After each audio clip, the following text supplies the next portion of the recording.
what I'm doing right now is I'm going to soak the balsa wood and make it flexible. And the reason why, I have to bend this around 1.5 piece. So at the ends it's sort of a bevel. So if I try to do it without soaking this, and it'll just snap. And the way I do it, I just have some water and just let the water do its job.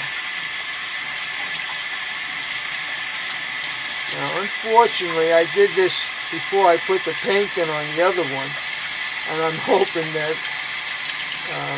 I said paint, actually it's not paint, it's a stain.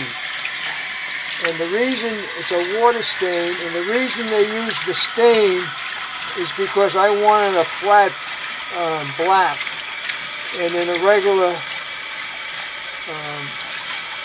paint they don't have the flat. I have to buy a quart. So I just wanted a pint. So they said they can do it in a stain and it'll look just like paint, which as you see it does. So what I'm doing is I'm getting this soaked so it'll be flexible.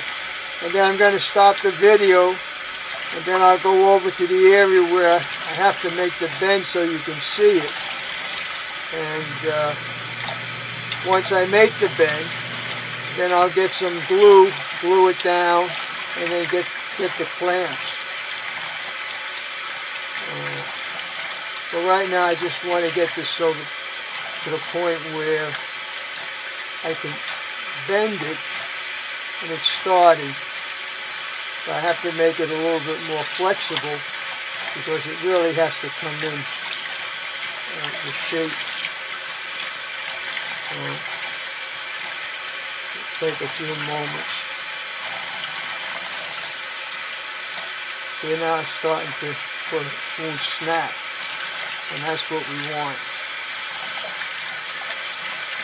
That's why, as I mentioned before, I'm using the balsa wood, and because it is very easy to work with, and it is flexible up to a point. See how now if I didn't wet this, at this point here it would snap. But as you can see, I can really get a nice bend to it. And now I'm going to stop the video and then go over to where the 1.5 piece of wood is that I'm going to place this on, where the bend is. So I'm going to end the video right now.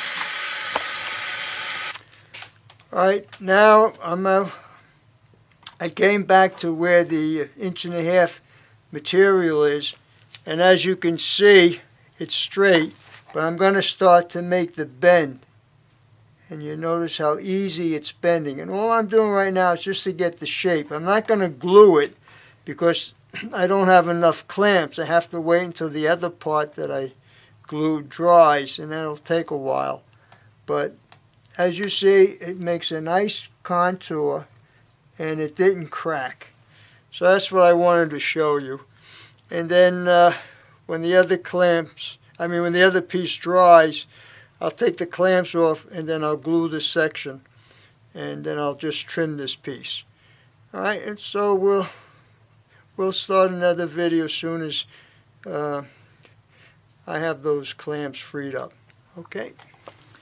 I started the video again, and I just wanted to show you the finished product of that piece of wood that I was soaking under water, so it will make it soft and it will make the bend.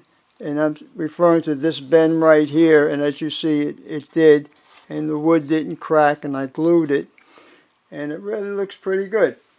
But also what I like to mention in this video, that I was planning on using metal instead of the 1/4 by 1.5 inch plywood that you see going on the side of the trestle.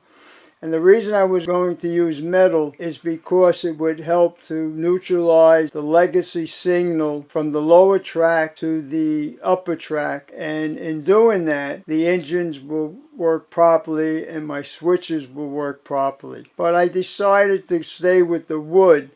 And what I used, instead of the metal on the side of the trestle, I used 12 gauge copper and I tacked it underneath the trestle and right in this area here. And it goes from one end of the trestle to the other end of the trestle. And I also will be doing it to my other two trestles. And my next video will be actually when the trestle is on my layout and I have the engine running over it. So until then, fellas, have a great day. Take care now. Bye.